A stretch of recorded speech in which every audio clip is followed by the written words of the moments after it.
થાનમાં મતદાન દરમિયાન ભાજપનો પ્રચાર કરતા રાજુ કરપડાએ કરી છે ભારે બબાલ। મળતી માહિતી મુજબ સુરેન્દ્રનગરના થાન નગરપાલિકાની વોર્ડ નંબર 1 અને 2ના બૂથમાં મતદાન બંધ કરવામાં આવ્યું છે। આજે સવારથી જ મતદાન પ્રક્રિયા શરૂ થઈ છે। તેવામાં આપના નેતા રાજુ કરપડા મતદાન મથકે પહોંચ્યા હતા। તેમના દ્વારા એક રાજકીય પક્ષની સ્લીપ પડી હતી ત્યારે અને અંદર પક્ષનો પ્રચાર કરવામાં આવતો હતો, જેથી તેમણે અહીં ભારે બબાલ કરી હતી।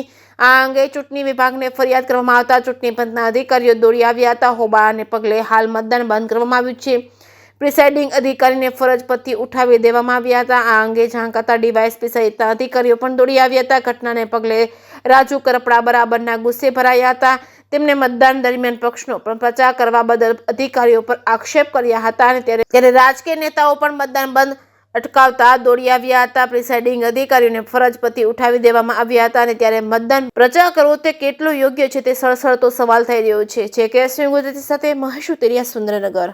જ્યારે ચૂંટણીનું સામાન્ય નગરપાલિકાની ચૂંટણીનો જે પર્વ ચાલી રહ્યું છે ત્યારે થાનગઢની જનતા પરિવર્તન માટે મત આપવા જ્યારે આગળ વધી રહી છે ત્યારે થાનગઢની જનતાને ખરેખર આજે દુઃખ સાથે કહેવું પડે છે, મતદારો આજે દુઃખી છે કે વારંવાર 33 બૂથની અંદર 6 થી વધારે જગ્યાએથી ઈવીએમ ખરાબ હોવાના સમાચાર મળ્યા છે। વારંવાર ઉમેદવારો નિરાશ થાય છે।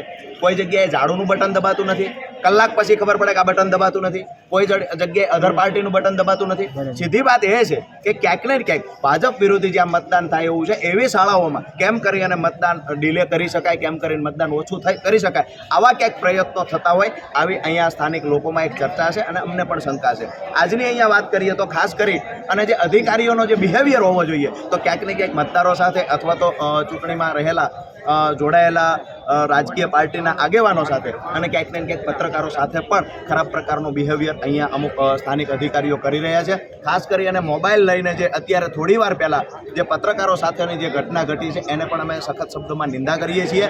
અંદર રહેલા તમામ અધિકારીઓ, ભાજપના જે સ્થાનિક નેતાઓ જ્યારે બૂથની અંદર કોઈ પણ કાર્ડ વગર પોતાનું કોઈ આઈડી કાર્ડ સાથે લાવતા નથી, તેમ છતાંય બૂથની અંદર મોબાઈલ સાથે લઈ છે અને બૂથની અંદર પ્રવેશ કરે છે, અંદર જઈ અને તમામ જગ્યાએ ચેક કરે છે, ભલામણો કરે છે અને જ્યારે પત્રકાર દરવાજેથી વિડીયો બનાવે તો પત્રકારને ક્યાંક ને ક્યાંક રોકવામાં આવે છે। અંદર બધા પાસે મોબાઈલ છે, કર્મચારી એ છે કે અંદર તમામ લોકો પાસે તો મોબાઈલ છે પણ ભાજપના આવતા નેતાઓ પણ અંદર મોબાઈલ લઈને જાય છે। ક્યાંક ને ક્યાંક વાસ્તવિક ચિત્ર ન કોઈને બતાવવું એના માટે થઈ અને મીડિયાના મિત્રોનો